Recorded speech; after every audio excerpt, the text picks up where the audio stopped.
Okay, Hare Krishna everyone. Let me offer prayers and we can start. Om Ajnanatimirandasya Jnananjana Shalakaya Chakshurunmritam Yena Tasmai Shri Guruve Namaha Namam Vishnupadaya Krishna Prasthaya Bhutale Srimate Bhaktivedanta Swami Nityanamine Namaste Saraswati Deve Gauravani Pracharine Nirvishesha Shunyavadi Paschatya Destarine Jai Shri Krishna Chaitanya Prabhu Nityananda Sri Advaita Gadadhara Sri Vasadi Gaura Bhaktabunda Hare Krishna, Krishna Krishna, Hare Hare, Hare Rama, Rama Rama, Hare Hare. So, today's topic is true yogi is one who can control senses according to his plans. That is the topic today. So, this is based on Bhagavad Gita verse from second chapter, 58th verse, that Lord Krishna says to Arjuna. Yeah, I will read the verse. Yada samharate chavam kurmo nagnavi niva sarvasaha. Oh, this is not so clear to read here. Let me go to the right page.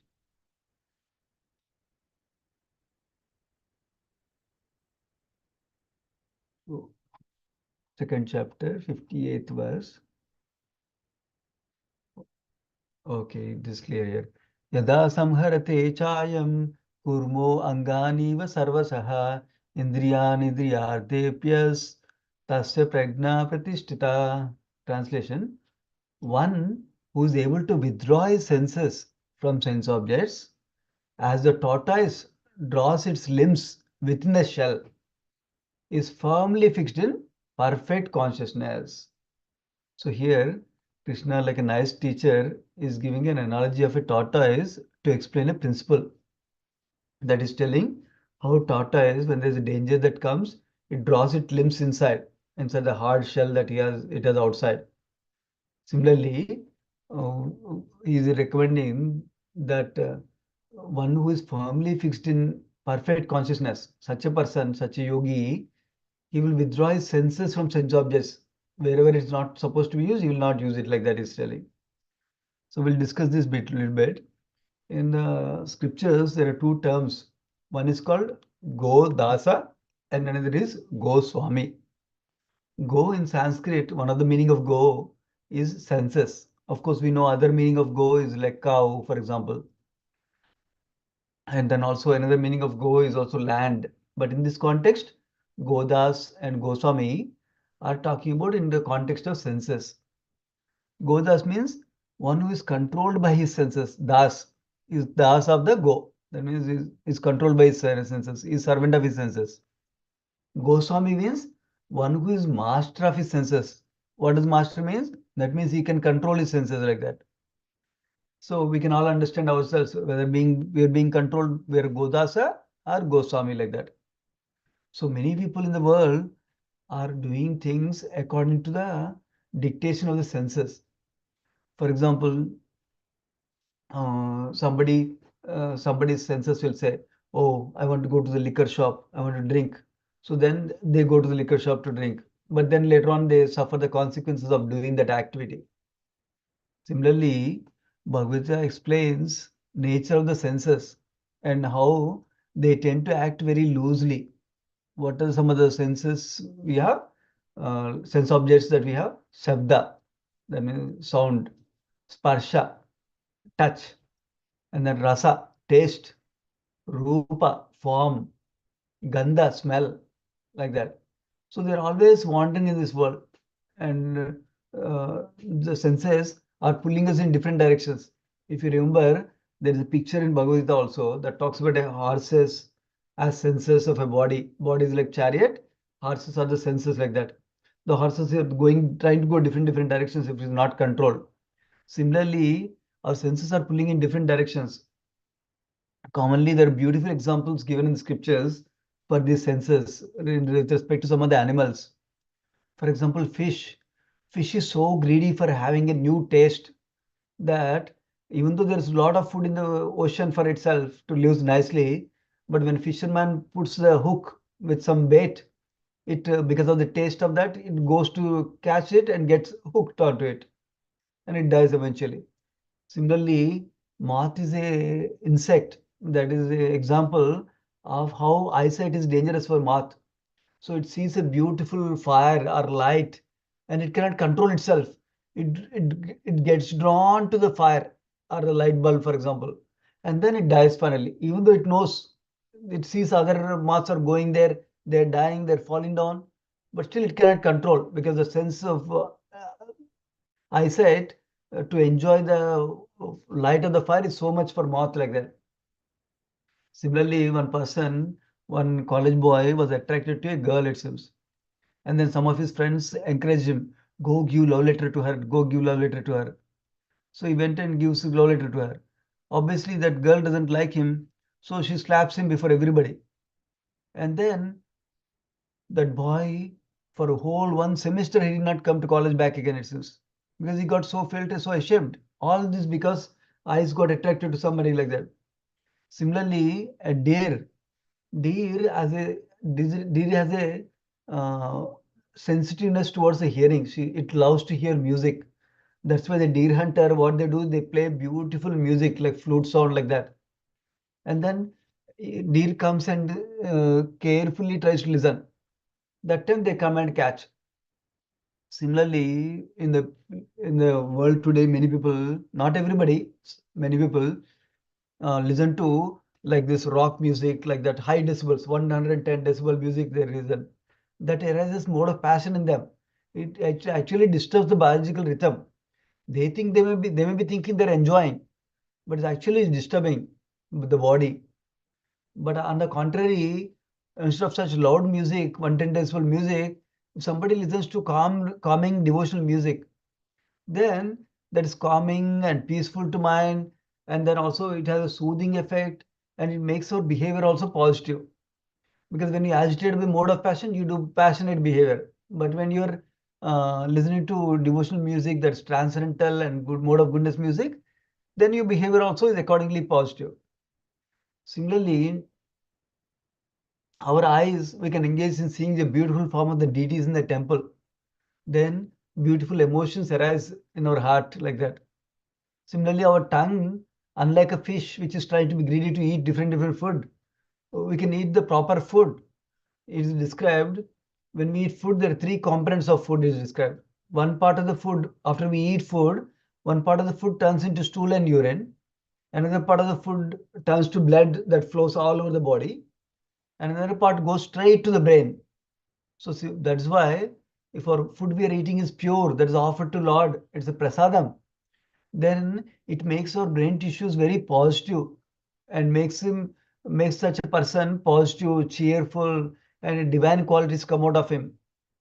So on the contrary, if someone is mode of ignorance food like eating meat, drinking liquor like that, it affects their consciousness in ignorant way. Similarly, if somebody eats food in the restaurants regularly, then the consciousness with which the restaurant people are cooking, which is exploitative to get something from us. So we'll get such exploitative consciousness also. So that's why what we consume with our senses, what we eat, what we see, what we hear, what we touch, what we taste is very important because that shapes our behavior also, consciousness also like that. So in this verse, Bhagavad Gita verse we read, it's saying one should be like tortoise. Tortoise has very soft limbs, but it protects itself by drawing the limbs inside the hard shell. So that is an example for us when we see something not good for us, when we are faced by Maya, then we should withdraw our senses also. So that way we are not harmed by them. So this, basically, what is good for our senses, we take it in. What is not good, we don't take it. That's what we can learn from tortoise. At the same time, tortoise is not stagnant. When there's no enemy, when there's no danger, tortoise brings limbs out and it swims and moves. Similarly, for a devotee, he makes all activity to make progress in Krishna consciousness. But when there is some kind of danger for the senses, he withdraws the senses. Otherwise, he also makes movement progressively in Krishna consciousness. So, when we go to a temple, actually, all our senses can be active. We can see with the eyes, we can see the darshan of the Lord. With the tongue, we can taste the prasadam of the Lord. With ears, we can hear the kirtan music. And with nose, we can smell the incense or flowers like that. Similarly, somebody can marry a devotee girl and have children, but they can practice Krishna consciousness at the same time. There's nothing wrong with that. So, with the tortoise example, Krishna is teaching us that our senses can be positively utilized. That is the way we can actually become Goswami. The way to become Goswami is not by keeping up with senses withdrawn all the time. Basically, when we are running after sense pleasures, we are called Godasa. Like people have bad habits of smoking cigarettes, drinking liquor, surfing internet for porn. Uh, this all leads to suffering, and academics are getting spoiled. Office life is getting spoiled, and then some people, this might lead to suicide for some people like that.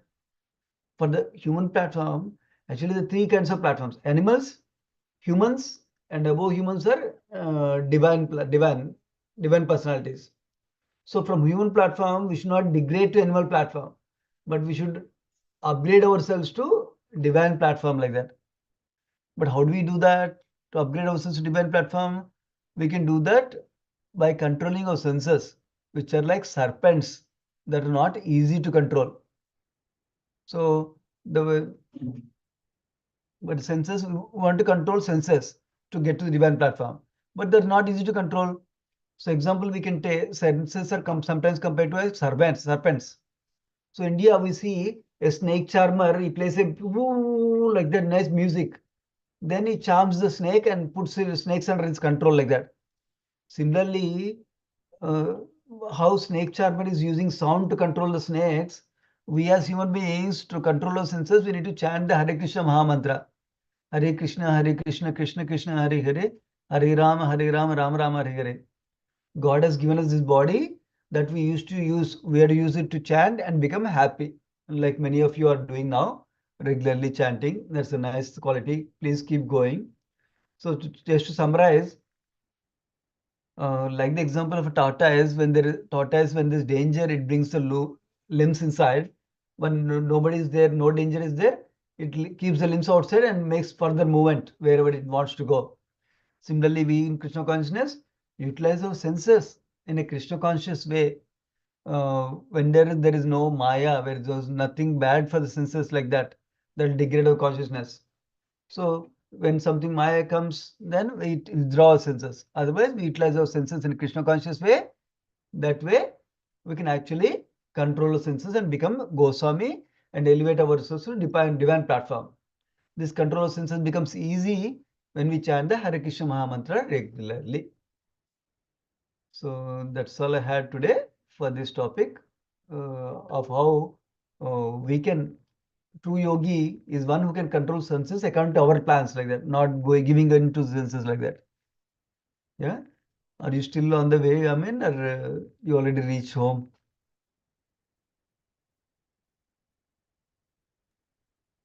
Still on the way, but I was listening to your conversation, your lecture. It was nice actually.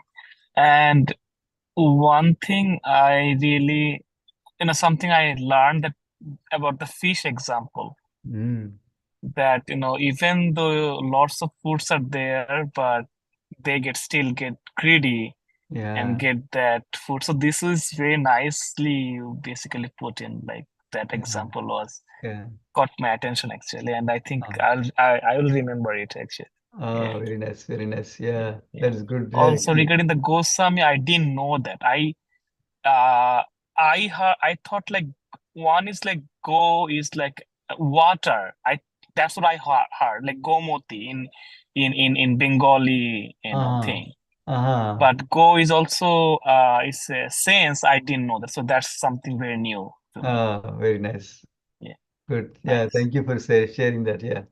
Actually, by practicing Krishna consciousness, actually our greed can become a satisfaction. So there's no more greed anymore. We can get to that platform of no more greed and be satisfied. Yes. Yeah, nice, nice. I mean, yeah. Usually we also chant, but because we are driving and you already chant every day, we can Mhm. pause here today. we can meet again next week. Come in. Yeah.